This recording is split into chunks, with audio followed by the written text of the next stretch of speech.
अच्छा, half swing table हमने देख लिया। कौन से ये किस क्वेश्चन से रिलेटेड है भाई? कौन सी सेलिब्रेशंस अभी हमने सर पढ़ी ये है? जो सेलिब्रेटेड इन पर्शिया में जो था। हाँ जी, कौन सा पर्शिया में कौन सा त्योहार मनाया जाता था? बिगनिंग ऑफ न्यू ईयर का सर 21 मार्च। हाँ, तो उसका नाम क्या है? नाम क्या था उसका वो तो नहीं पता। नो रोज। नो रोज यानी कि नो रोज। नया। रोज मतलब दिन होता है ना। तो दिन नहीं है, बेसिकली ये साल है। ओके। नो मतलब न्यू। नो मतलब न्यू। और रोज मतलब दिन। ठीक है। और दिन नहीं है, बेसिकली साल है, लेकिन नया साल मनाया जाता है।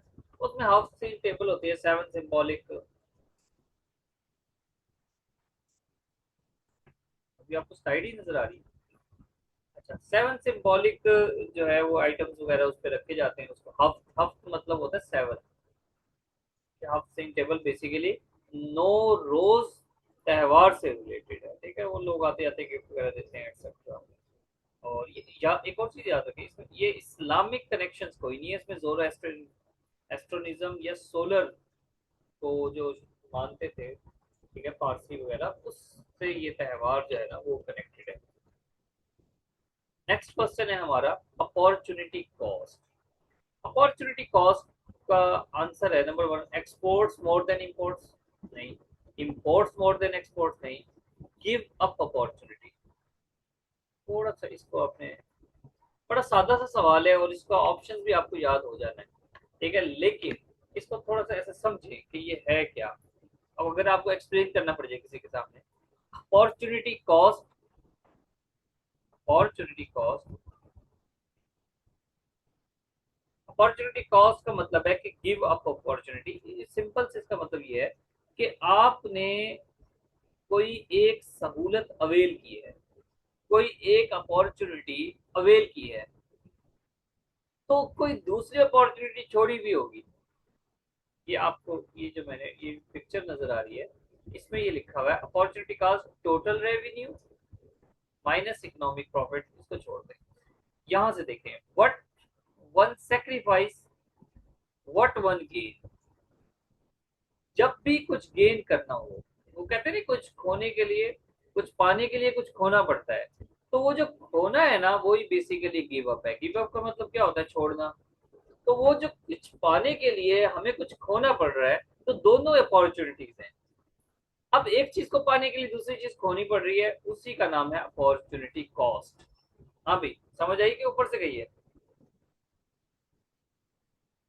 एग्जाम्पल दो इसकी। आगे सर। इसकी छोटी सी एग्जाम्पल लें।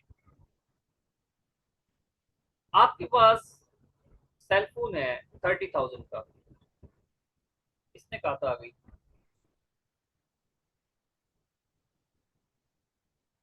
कहा था, समझ आ गई, हीना ने कहा था। चले, हम वैसे चलो, हम आपके पास 30,000 का सेल फोन है, आपकी सहूलत की चीज है। आप 30,000 का सेल फोन लेते हो। फॉर एग्जाम्पल, आप 20,000 का सेल फोन लेके भी गुजारा कर सकते हो। 10,000 आपने ज्यादा दिए, एक आपको अपॉर्चुनिटी दी। लेकिन याद रखिए कि वो जो 10,000 आपने एक्स्ट्रा दिए हैं, अगर आप कहीं पर इन्वेस्ट करते, तो उसको आपको बिजनेस में कहीं ना कहीं फायदा होता। ये एक जनरल है। अब आप कहेंगे सर 10,000 का इन्वेस्ट करें, ये एक अलग बात है, इसको छोड़ते हैं, अपर लेवल पे देखना होता है। तो खैर, बात ये है कि कोई भी अपॉर्चुनिटी हम अवेल कर रहे हैं, तो किसी दूसरे अपॉर्चुनिटी को छोड़कर अवेल कर रहे हैं, उसी का नाम है अपॉर्चुनिटी कॉस्ट। बात समझ आइए कि ऊपर से गई है? भूलेगा तो नहीं आप?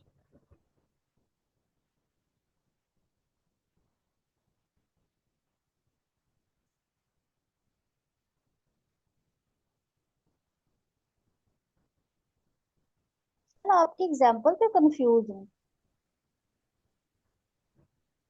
मेरी एग्जाम्पल में कंफ्यूज है, देखें। मैं रिपीट करता हूँ।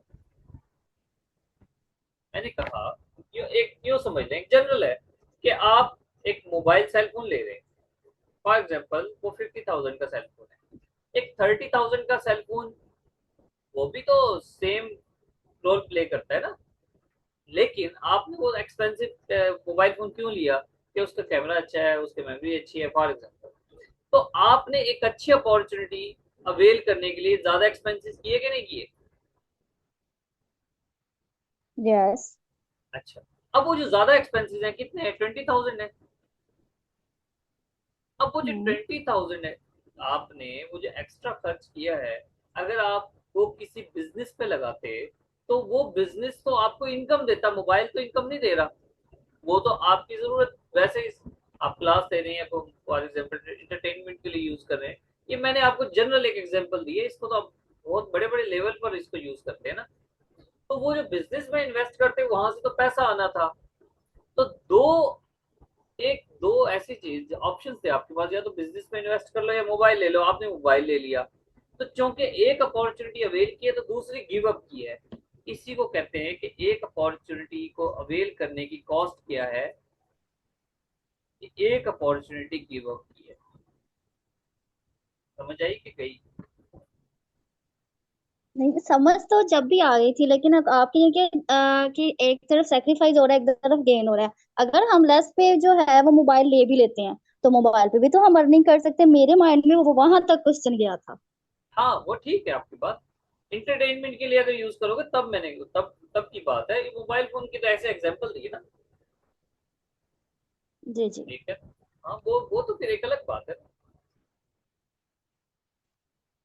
अगर आप उसको बिजनेस के लिए यूज कर रहे हो भी तो अलग बात है। अच्छा, इसको आप यूं और बेशुमार चीजों से लिंक कर सकते हो, जिनको जिनसे आप अर्निंग नहीं कर रहे हो, वो आपकी सहूलत है सिर्फ। ठीक है। चलें नेक्स्ट आते हैं, सब्सिडी। सब्सिडी का आपको तकरीबन सबको पता होगा कि गवर्नमेंट सब्सिडी देती है, एक माली इमदाद देती है। वो किसी इंडिविजुअल को भी दे सकती है, किसी बिजनेसेस को भी दे सकती है गवर्नमेंट। ठीक है, फॉर एग्जांपल क्या हो सकता है सब्सिडी में? बेसिकली ये कैश पेमेंट भी हो सकता है। अगर जिस तरह हमारी कॉटन फैक्ट्री है, या जिसमें कॉटन बनती है, या धागा फैक्ट्री कह लें, या जिसमें कपड़े बनते हैं। अब उन फैक्ट्री को गवर्नमेंट क्या करती है? सब्सिडी देती है। सब्सिडी किस फॉर्म में देती है? कि भाई आपके जो बिजली का बिल है ना, उसका पर यूनिट जो कॉस्ट आ रहा है वो कम कर देते हैं। वो जब कम करता है तो वो बेसिकली उस उन जो जो भी बिजनेसमैन है, जो फैक्ट्रियां हैं कपड़े की, उसको गवर्नमेंट ने सब्सिडी दी। इन रिटर्न वो कपड़ा सस्ता कर देंगे। इंडिविजुअल को अगर सब्सिडी देने की बात करते हैं, तो इंडिविजुअल को सब्सिडी ऐसे दे देते हैं, पेट्रोल की मद में दे सकते हैं। ठीक है, इमरान खान साहब ने जो अपने दौर में पेट्रोल सस्ता किया था जबकि पूरी दुनिया में महंगा था, तो वो बेसिकली एक सब्सिडी देकर उन्होंने उसको कंट्रोल्ड किया हुआ था उस रेट पे। ठीक है, पेट्रोल पे कुछ टाइम के लिए ऐसा हुआ था, वो मैं बता रहा हूँ। ठीक है, ऐसा कोई स्टूडेंट जिसको सब्सिडी का ना पता हो, क्योंकि जनरल टर्म में ज्यादातर पता होता है तो मैंने ज्यादा इसको नहीं बताया। हाँ भाई। ठीक है, डिफरेंट चीजों पे सब्सिडी मिलती रहती है, गवर्नमेंट सब्सिडी देती है। मजाक। जी। जी सर, सब्सिडी का पता चला। ओके। अच्छा, अब जब सब। सर जी। हाँ सर जी। ये जो गवर्नमेंट अब हमें जो पे कर रही है, लाइक ये हाउसेस वगैरह बनाने के लिए, तो वो भी सब्सिडी में भी आता है? हाउस वगैरह। जब बनाते हैं तो हाँ गवर्नमेंट जी। पे करती है ना, तो वो आप फिर उस पे घर बना लेते हैं अपना? ये गवर्नमेंट की जो पॉलिसीज चली थी एग्जैक्टली ये सब्सिडी है। ठीक है, ठीक है जब। सोलर प्लेट्स लगा के दे रहे हैं, वो मकान लगा बनवा के दे रहे हैं, या प्लॉट्स दे रहे हैं, वो सब्सिडी है गवर्नमेंट की। लेकिन सर वो तो लोन में नहीं आ रहा। Yes sir, it is okay. मतलब हाँ नहीं। जितना भी वो है ना टैक्स वगैरह वो गवर्नमेंट पे कर देती है। वो पीपल्स को नहीं पे करना पड़ता। सब्सिडी वाला ओके है। नेक्स्ट मूव करें प्लीज। तो सिर्फ आप ये सजेशन ना दो कि नेक्स्ट मूव करें, ठीक है। ये इस चीज को, क्योंकि मुझे सब स्टूडेंट्स को साथ लेकर चलना है।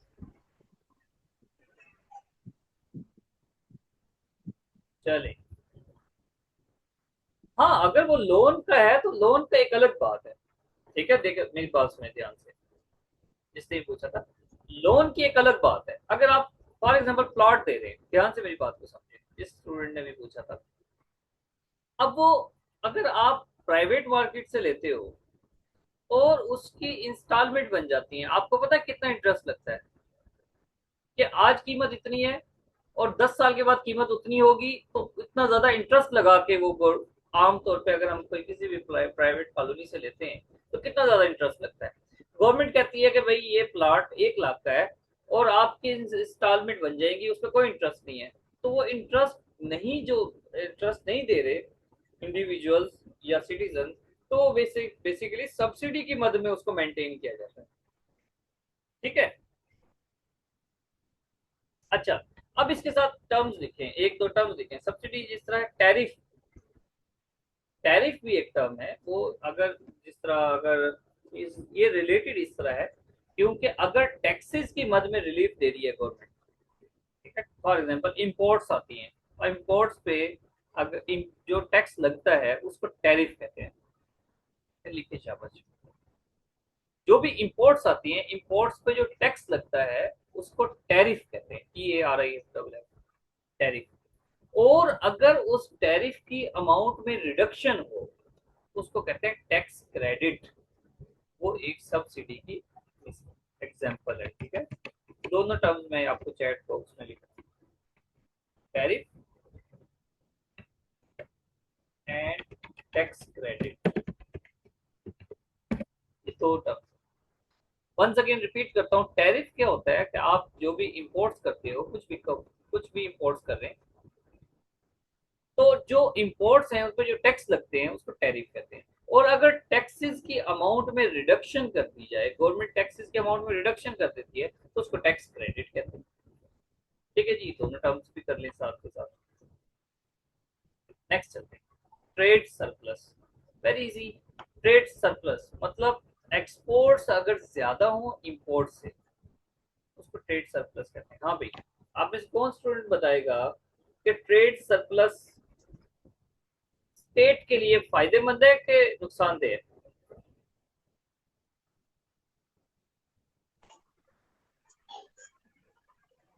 सर फायदेमंद है। फायदेमंद फायदेमंद रहेंगी। क्यों? एक्सपोर्ट्स ग्रेटर होंगी। हाँ सर क्योंकि हम बाहर भेज रहे हैं ना चीजें, तो इससे हाँ तो जी इससे रेवेन्यू आ रहा है पाकिस्तान को। जी, गुड शाबाश। ठीक है, जब भी हमारे एक्सपोर्ट ज्यादा होंगी, एक्सपोर्ट्स का मतलब ये है कि हमारे पास पैसा आ रहा है। जब डिस्टॉर्शन होगी एक्सपोर्ट्स, हम जितनी ज्यादा एक्सपोर्ट्स, अच्छा ये मैंने पिक्चर गलत लगाई है, सॉरी, जब मैंने नोट किया। ठीक है, इसमें इंपोर्ट ज्यादा है। ठीक है, इसमें इंपोर्ट ज्यादा है। एक्सपोर्ट्स जब ज्यादा होती हैं, ठीक है, जितनी ज्यादा एक्सपोर्ट्स होंगी उतना ज्यादा कंट्री को फायदा होगा। इंपोर्ट्स जितनी ज्यादा होंगी, तब फिर इस टर्म को क्या कहेंगे? अगर इंपोर्ट्स ज्यादा हो तो फिर इस ये जो ट्रेड सरप्लस है इसको किस टर्म से जो ना चेंज करेंगे? कौन? Anyone else? हमने ये सर देख लिया। Trade deficit. एग्जैक्टली, गुड शाबाश। किसने बताया? सर मैंने शाहरून। शहरून। शाह शहरून भाई, ये नाम मैंने पहली यस मर्तबा सर। सुना है। शहरून, आपका नाम का मतलब क्या है? सर बादशाह जैसी अजमत। अच्छा भाई, क्या बात है, माशाल्लाह। चलें, तो ये शहरून ने ये पर्शियन जुबान। अच्छा, पर्शियन, ठीक है। तो शहरून ने हमारा एक बहुत इंपॉर्टेंट क्वेश्चन जो है ना ऐड किया है। वो कहते हैं कि भाई ट्रेड सरप्लस का मतलब है कि एक्सपोर्ट ज्यादा हो तो ट्रेड सरप्लस, और अगर इंपोर्ट्स ज्यादा हो तो ट्रेड डेफिसिट कहलाता है। और पाकिस्तान में हमेशा ट्रेड डेफिसिट ही होना है क्योंकि हमारी एक्सपोर्ट्स तो बहुत कम है, इंपोर्ट ज्यादा है। यही वजह है कि हम माशी बदहाली का शिकार है। एक्सेलेंट भी। Which era is called modern history? Modern history वाला जो इरा है वो इरा ऑफ इनलाइटमेंट भी कहलाता है। Era of enlightenment and reason, industrial revolution, 16 and 17 century, ये सब मॉडर्न हिस्ट्री का ही इरा है। मॉडर्न हिस्ट्री बेसिकली अगर बात करें तो ये 16 सेंचुरी से इसका आगाज होता है। मॉडर्न हिस्ट्री का। ठीक है, उस ये वो जमाना था। 16th सेंचुरी का मतलब क्या, 1601 या 1501? हाँ भाई,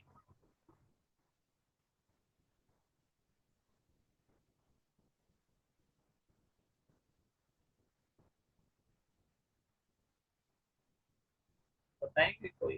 1501, गुड, शाबाश। तो ये जो 16th सेंचुरी है, इसका मतलब 1501 से एक ये इरा स्टार्ट होता है। उसके बाद ये अर्ली मॉडर्न हिस्ट्री कहते हैं। 16 से स्टार्ट हो रहा है, फिर modern enlightenment Ira.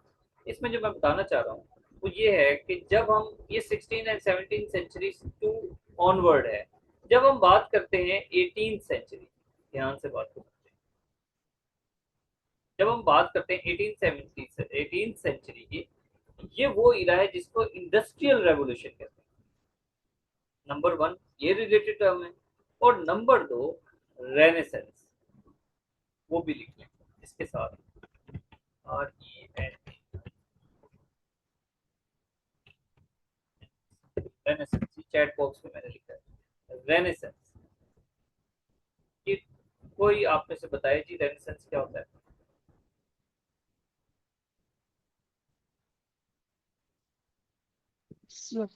Rebirth of learning. जी शाबाश, दोबारा बताइए। Rebirth of, rebirth of learning. Rebirth of learning, ये बेसिकली यूरोप में 14th सेंचुरी में ये रिवाइवल आया था, शऊर आया था। वो शऊर आज हम यूरोप में देखते हैं। भारत वो हमसे माशी लिहाज से काफी आगे हैं। तो ये उनमें आया था फोकस के भाई किस, मतलब हम अपने सिस्टम को चेंज करें। ये वो वक्त था जब उन्होंने चर्च पे ताले लगा दिए थे कि इन लोगों ने ये हमारा हमें गरीब किया हुआ बेसिकली। और वो फिर एक बहुत बड़ी हिस्ट्री है कि किस तरह से उन्होंने जो रिलीजन को कहा कि आप सिर्फ चर्च तक रहें, आपने पॉलिटिक्स में इंटरफेयर नहीं करना। ये फिर एक हीरा था। और ये कब से, मैंने बताया आपको, 14th सेंचुरी से स्टार्ट हो रहा था। ठीक है, रेनेसेंस का जो पीरियड है। तो हमने अभी इंडस्ट्रियल रेवोल्यूशन भी यहाँ पे पढ़ लिया क्या था। 18th सेंचुरी में इंडस्ट्रियल रेवोल्यूशन आया था स्टीम इंजन की इजाद के बाद, और रेनेसेंस के बाद। नेक्स्ट नेक्स्ट देखते हैं। चलिए इसको देख लें, चाहे जरूरी तो नहीं है, स्क्रीनशॉट ले लें आप, इसका खुद से पढ़ सकते हैं। इसमें कुछ एक्स्ट्रा है ज़्यादा। फ्रेंच रेवोल्यूशन, ये सारे इंपॉर्टेंट क्वेश्चन है। कोलंबस ने अमेरिका डिस्कवर किया वगैरह वगैरह। Transnational actors proliferation activated in cold war। Transnational, once again वो जो ऊपर पढ़ा था ना, नॉन स्टेट एक्टर्स, ये नॉन स्टेट एक्टर्स से मिलती जुलती टर्म है। ट्रांस का मतलब होता है, ट्रांस मतलब अक्रॉस, नेशनल यानी कि कंट्री के बाहर, कंट्री से जो बाहर वाले थे वो नॉन स्टेट एक्टर्स भी तो यही थे ना, नॉन स्टेट एक्टर्स भी तो यही थे। और ये ट्रांसनेशनल एक्टर्स भी वही है। तो ये ट्रांसनेशनल एक्टर्स की जो प्रोलिफरेशन थी ये बढ़ी कब, कोल्ड वॉर ईरा में। कोल्ड वॉर ईरा में बेसिकली इन्होंने उस वक्त जरूरत पड़ी थी कि भाई ऑपरेट किया जाए कि बॉर्डर से अक्रॉस, क्योंकि दो ग्रुप बने हुए थे कोल्ड वॉर में। एक अमेरिका का ग्रुप था, एक रशिया का ग्रुप था, यानी कि यूएसएसआर का। तो उन्होंने कंट्री वाइज दूर दूर तक वो इन्फ्लुएंस करना शुरू कर दिया। ठीक है, बहुत सारी एनजीओज बननी शुरू हो गई। फॉर एग्जांपल एमनेस्टी इंटरनेशनल बनी, रेड क्रॉस बनी उस दौर में। ठीक है, और इसके अलावा भी जो तबलीगी जमातें, वो इसी ट्रांसनेशनल एक्टर्स की एग्जाम्पल है। कोल्ड वॉर की इसमें बात नहीं हो रही, ट्रांसनेशनल एक्टर्स की एग्जाम्पल है। ठीक है, अलकायदा बनी। तो ये ट्रांसनेशनल एक्टर कंट्री वाइज जो है वो क्रॉस द बॉर्डर से काम करती थी। आप इसको स्टूडेंट बताएगा, ये कोल्ड वॉर का इरा है, ये कौन से सन से कौन से सन तक है, कब से कब तक है, इसका ड्यूरेशन कब था? हाँ भाई, कुल जमान।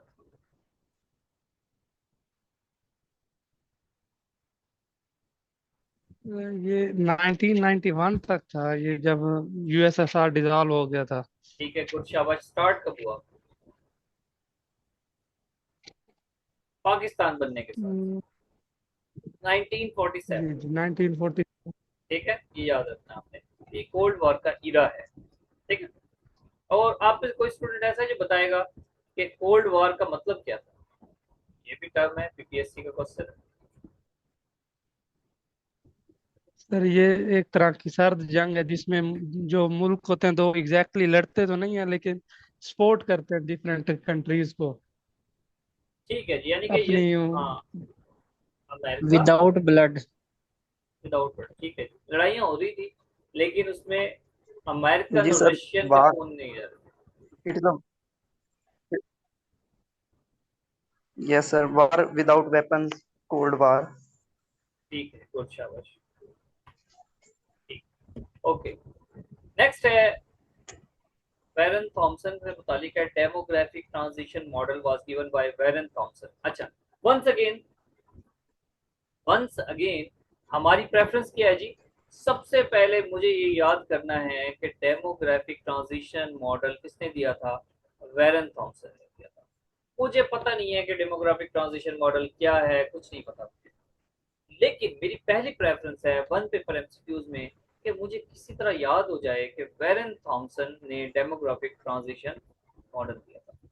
हाँ भाई, दूसरी प्रेफरेंस क्या होगी कि डेमोग्राफिक ट्रांजिशन मॉडल है क्या, और तीसरी मेरी प्रेफरेंस ये होगी कि भाई इससे मिलती जुलती अगर कोई दो तीन टर्म्स हैं तो वो मुझे सीख लेनी चाहिए, इन फ्यूचर वो पीपीएससी में पूछी जा सकती है। तो ये तीन टर्म्स की बेस पे हम अपने क्वेश्चंस को लेकर चलते हैं। तो number one, demographic transition models को अगेन ब्रेक डाउन करें। इसको, इस टर्म को लें, शायद मैंने इसमें ऐड किया, ये देखें, ध्यान से समझे, टेक्निक है। नंबर वन, मैंने क्या किया, मेरे पास है ये, मॉडल को छोड़ दो, मेरे पास ये दो वर्ड हैं। डेमोग्राफिक में मैंने एक डेमो को सेपरेट कर लिया, ग्राफ को सेपरेट कर लिया, ट्रांजिशन को सेपरेट कर लिया। यहाँ से वेरन और थॉमसन को देखें, वेरन अलग कर लिया, थॉम अलग कर लिया और सन अलग कर लिया। अब ये तो मैंने सेपरेट इंग्रेडिएंट्स बना लिए, अब इनको जोड़ते हैं। इसी तरह इनको ऐसे जोड़ें कि डेमोग्राफिक ट्रांजिशन वेरन थॉमसन के साथ वेल कनेक्टेड हो जाए।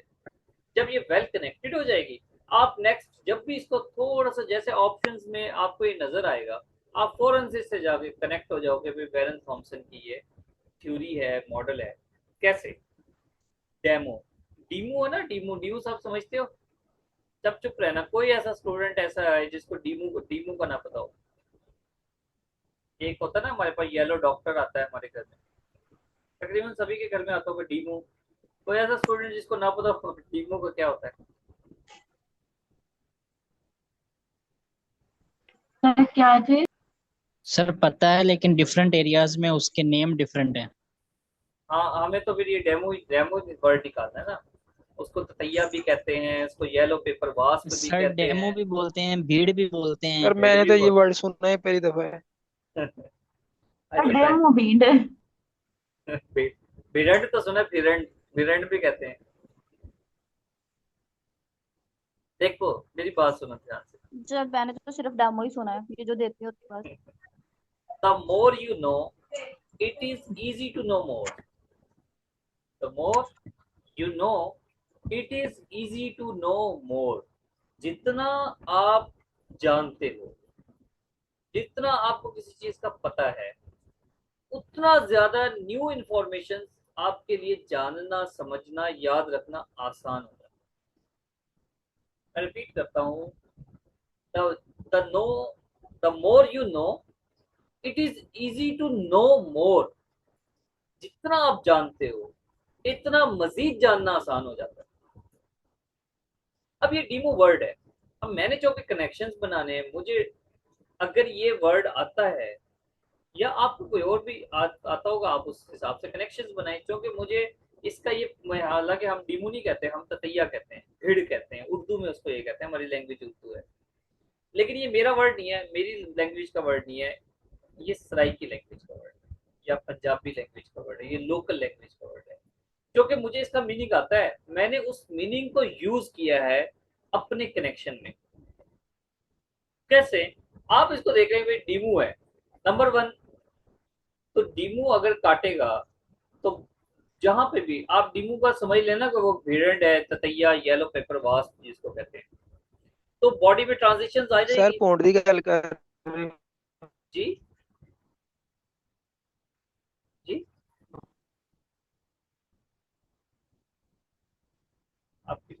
सॉरी। अच्छा भाई, तो हम बात कर रहे हैं कि अगर डीमू काटेगा तो ट्रांजिशन आएंगी कि नहीं आएंगी बॉडी में। हमारे यहाँ क्या होता है, जब इस डीमू काट जाए तो जो ट्रांजिशन आएंगी, अगर उस पर थूम लगा लिया जाए, थूम मतलब लहसन, तो थूम लगा भाई, लगाया जाए कि ना लगाया जाए, मुझे क्वेश्चन याद करना है। कहीं आप सारे थूम रगड़े खड़े हो कि भाई सर ने कहा था थूम लगाने से जो है डीमो का असर खत्म हो जाता है, ऐसा कुछ नहीं है। मुझे नहीं पता, मैंने कभी एक्सपीरियंस नहीं, लेकिन मुझे क्वेश्चन याद करना था। मैंने डीमो को काटने से जो ट्रांजिशन आती है उसका हल मुझे थूम नजर आया। चलो भाई, कोई बात नहीं, आपको डीमो का नहीं पता, आपको ग्राफ तो पता लग गया ना। डेमो लेक्चर था, आपने एक ग्राफ बनाया,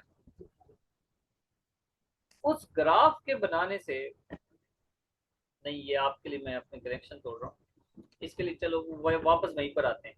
डीमू ने काटा, वो जो ग्राफ बना, वो जो एक शेप बनी है बड़ी खतरनाक सी रेडिश कलर की, उसने पूरी जिल्द को वैरन कर दिया, वेरान कर दिया, उजाड़ कर दिया। ठीक है, जैसे ऐसी जमीन बना दिया जिसमें जैसे पता नहीं सदियों से जमीन को पानी नहीं लगता, उसकी ये शेप हो जाती है। उसने इस कंडीशन इस तरह की कर दी, थोड़ी सी सिंसियरिटी उसमें, मतलब ऐसा क्या सिंसनी खेज बना दो अपने कनेक्शन को, आपको याद रहेगा। हाँ भाई, आप में से कौन कौन सा स्टूडेंट है उस जिसको ये कनेक्शन समझ भी आया है, उसको मजा भी आया। चंद एक के अलावा ज्यादातर को पता होगा सबको डीमो का। हाँ भाई, आप इस पे अपने ओपिनियन दें मुझे 1 मिनट में। क्या ये कोई ऐसी कॉम्प्लेक्स चीज है कि इसको ये कनेक्शन बनाने से आपका वक्त जाया होगा? जी शाबाश। हाँ शायद।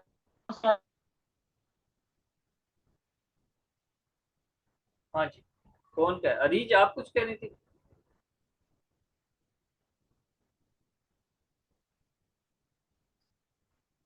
मुझे लगता है आप लोग बोर हो रहे हो।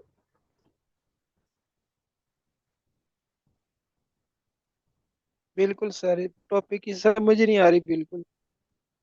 जी सर, बोर हो रहे हैं। सर ये इसका एक और क्वेश्चन पेपर में आया थे, डेमोग्राफिक ट्रांजिशन मॉडल कब दिया गया था इस तरह का, किस ईयर में? अच्छा, ये भी था। Excuse me sir. जी सर बोर इस वजह से हो रहे हैं कि ना क्वेश्चन को समझने में टाइम काफी ज्यादा लग रहा है, जबकि हम क्रैक समझ रहे हैं ना कि क्वेश्चन को क्रैक कैसे करें। वहां तो हमारे पास चंद सेकंड होते हैं, तो वहां पे हम कैसे मतलब इतने टफ क्वेश्चन को क्रैक कर पाएंगे जब तक हमारे पास जो है ना हिस्टोरिकल बैकग्राउंड ना हो या उस का एग्जैक्ट हमें नॉलेज ना हो उस क्वेश्चन के नहीं, रिलेटेड। आप बात कर रहे हो पेपर में जब बैठे होंगे तब। जी सर। नहीं देखो, पेपर में जब बैठे होंगे, आपने किसी भी ऐसे क्वेश्चन को टच नहीं करना जो आपने पहले से पढ़ा ना हो। ठीक है, उसको नहीं टच करना आपने। ये तो हम अब डिस्कस कर रहे हैं कि आपने किस तरह से अपनी प्रिपरेशन को लेकर चलना है, ये हम वो बात कर रहे हैं कि आपने जब क्वेश्चन, जी सर। जब आप पास पेपर्स उठाओ, तो नंबर वन आप ये देखो कि मैंने इसको कैसे करेक्शंस बना के इसको लॉन्ग टर्म याद रखना है। नंबर दो, उसकी थोड़ी बहुत इंफॉर्मेशन ले लो, थोड़ा सा अंडरस्टैंड कर लो डेमोग्राफिक मॉडल क्या होता है। नंबर तीन, उससे रिलेटेड कुछ टर्म्स देख लो। बोर आप इसलिए हो रहे हो क्योंकि आज तक इस तरह के क्वेश्चंस को आपने डील ही नहीं किया, जस्ट इग्नोर करके आगे चले जाते हो। आप देखते हो everyday science, computer science, Islamic study, Urdu, mathematics, English, इस तरह के सब्जेक्ट देते हो। सोशल साइंसेज की जो टर्म्स हैं आप उसको इग्नोर करते हो, बेसिकली ये रीजन है। ऐसे ही है ना भाई। चले छोड़े सर डेमोग्राफिक। ये फील्ड भी नहीं थी ना हमारी इसमें। कोई बात नहीं है, देखिए मेरी बात सुनिए, ये ऐसे क्वेश्चन चलो हम बाद में एड्रेस कर लेंगे। आप, बात ये है कि हर स्टूडेंट की, ये हर स्टूडेंट की तो फील्ड नहीं है ना। जो सोशल साइंसेज के स्टूडेंट्स हैं उनको तो अजाब लगता है अगर बायो से कोई क्वेश्चन आ जाए तो, फॉर एग्जाम्पल। तो इस तरह से ये मैनेज करना पड़ता है। डेमोग्राफिक ट्रांजिशन मॉडल है क्या? डेमोग्राफिक ट्रांजिशन मॉडल बेसिकली ये था कि भाई कोई भी है, अगर किसी कंट्री का बर्थ रेट इतना है, डेथ रेट इतना है, तो उसकी जो पॉपुलेशन रेट होगा वो कितना होगा। ठीक है, एज पर 1000 कि भाई इतना 1000 बच्चे हैं, उसमें से इतनी मॉर्टेलिटी रेट है, इतना उसका फर्टिलिटी रेट है, तो उसकी पॉपुलेशन 10 साल के बाद कितनी हो जाएगी, ये बेसिकली डेमोग्राफिक। आप में से को मुझे बताएगा, मैं चैट में लिखता हूँ कि मॉर्टेलिटी रेट का क्या मतलब है।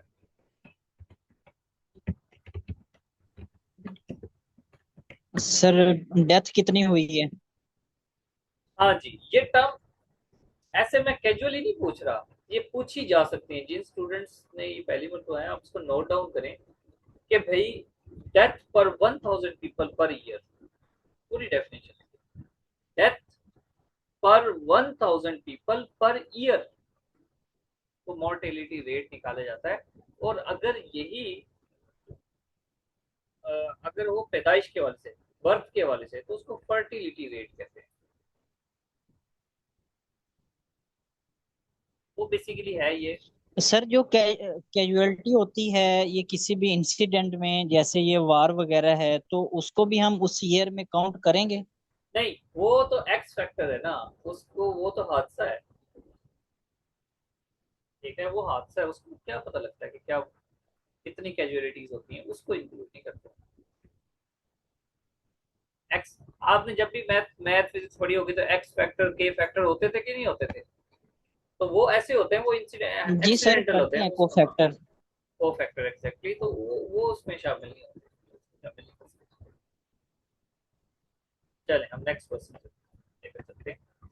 स्कैंजन एरिया। स्कैंजन एरिया का मतलब है वीजा फ्री पॉलिसी। ये एक यूरोपियन कंट्रीज की एक पॉलिसी थी। उन्होंने, ये 27 कंट्रीज हैं European countries, Germany, France etcetera, तो उन्होंने इसे, ये पूरा एक एरिया बनाया था जनाब, कोई बॉर्डरलेस बना दिया, पूरे कॉन्टिनेंट को बॉर्डरलेस बना दिया कि कोई वीजा वगैरह की जरूरत नहीं पड़ेगी। और इसका फायदा ये था कि भाई ये टूरिज्म को प्रमोट होगा, टूरिज्म और एक्सेट्रा, मतलब इकोनॉमिकली बेनिफिट इसके नीचे थे। स्कैंजन एरिया। नेक्स्ट क्वेश्चन देखते हैं यार, क्वेश्चन को डिटेल देखेंगे। ये क्वेश्चन है डिटेल वाला। A political system govern by wealthy people, अमीर लोगों की हुकूमत अगर हो तो उसको क्या कहते हैं? तो जनाब प्लूटोक्रेसी। अब इससे रिलेटेड टर्म्स देखें। Democracy, oligarchy, monarchy. इसको तरतीब से देखते हैं। नंबर वन तो ये याद रखें कि ये सिस्टम ऑफ गवर्नमेंट थे, ये अरिस्टोटल के दिए हुए हैं। ठीक है, अरिस्टोटल के ये सिस्टम दिए हुए हैं। उसकी बुक थी पॉलिटिक्स, उसकी बुक है पॉलिटिक्स, उसमें ये सिस्टम ऑफ गवर्नमेंट दिए हुए हैं। मैं चैट बॉक्स में लिखता जाता हूँ। नंबर वन तो ये प्लूटोक्रेसी है, ये तो समझ आ गया आपको कि जहां पर अमीर लोगों की हुकूमत हो। Political system govern by wealthy people. ठीक है, इसके एग्जांपल जिस तरह से मक्का था, मक्का में जब नबी पाक सल्लल्लाहु अलैहि वसल्लम, यानी कि जहालत का जब दौर था, तो उस वक्त अमीर अमीर लोगों की हुकूमत थी। तो वो जो सिस्टम था वो प्लूटोक्रेसी था। फिर प्लूटोक्रेसी के साथ एक वर्ड आता है ओलिगार्की। ठीक है, यहाँ पर ओलिगार्की का मतलब है कि चंद लोगों की हुकूमत है। ठीक है, और ये लोग ताकतवर हैं, मिलिट्री पीपल हैं, या यूं समझिए चंद खानदानों की अगर हुकूमत है तब भी ओलिगार्की कहलाएगी। ठीक है, चंद खानदानों की हुकूमत है तब भी ओलिगार्की कहलाएगी। सर सिंध की एग्जांपल दे सकते हैं? ओलिगार्की में हाँ दे सकते हैं, अगर प्रोविंशियल गवर्नमेंट की बात करें तो जी सर। दे सकते हैं, बिल्कुल दे सकते हैं। पूरा पाकिस्तान इसमें चल रहा है भाई। ठीक है, पूरा पाकिस्तान इस पे चल रहा है। फिर अरिस्टोक्रेसी। अरिस्टोक्रेसी भी जो रूल है वो भी, उसका मतलब ये यूं कह सकते हैं कि इसमें भी नोबिलिटी, इलिट क्लास हुकूमत करती है। अरिस्टोक्रेसी, इसमें भी तकड़े लोग हुकूमत करते हैं, लेकिन ये अच्छे लोग होते हैं। इनका जो मकसद है। सर एक क्वेश्चन है। हाँ जी, सर प्लीज, ये प्लूटोक्रेसी और मोनार्ची, इनमें क्या डिफरेंस है दोनों में? एक मिनट, अभी हमने मोनार्की पढ़ी भी तो नहीं ना, मोनार्की पढ़ते हैं। मोनार्की मतलब वन रूल है। जी, नीचे ये मोनार्ची एक्सप्लेन नहीं हुआ ना, ये अपना प्लूटोक्रेसी नीचे। तो नीचे मैं वैसे एक एक बता नहीं रहा आपको। प्लूटोक्रेसी समझ आ गई, ओलिगार्की बताई है, फिर जी जी। अरिस्टोक्रेसी बता रहा हूँ, अभी बताऊंगा ना, ये इससे रिलेटेड है ना। अरिस्टोक्रेसी फ्यू बंदों की हुकूमत है लेकिन अच्छे लोगों की हुकूमत है। मोनार्की पे अभी आता हूँ। चलो, मोनार्की मतलब मोनार्क है, जैसे बरतानिया में मोनार्क, यानी कि एक बंदा जो किंगडम होता था। अब ये अलग बात है कि उसके पास अख्तियारात और पावर्स नहीं है। तो मोनार्की का मतलब है 1% गवर्नमेंट, उसी का रूल चलता है, ठीक है। और वो वोट के थ्रू नहीं आता, वो इनहेरिटेड गवर्नमेंट्स होती है, उनकी पावर्स जो है इनहेरिटेड है। डेमोक्रेसी मतलब जिसको सर लोग, जैसे गांव का नंबरदार होता है। नहीं आप गांव के नंबरदार पे ना लेके जाओ, ये स्टेट्स की बात होती Sir, Saudi Arabia is the example of. है। एग्जैक्टली एग्जैक्टली, गुड शाबाश, गुड शाबाश। डेमोक्रेसी जो पाकिस्तान में किसी हद तक कहा जा सकती है, सो कॉल्ड डेमोक्रेसी पाकिस्तान में, कि जिसमें क्या होता है, वोट इलेक्शन होते हैं, ठीक है, रूल बाय पीपल, लोगों की हुकूमत है। मेरिटोक्रेसी भी है, मेरिटोक्रेसी जिसमें काबिल बंदे आते हैं, ठीक है, मेरिट पेपर, ये एक अलग बात है, इसको छोड़ दें।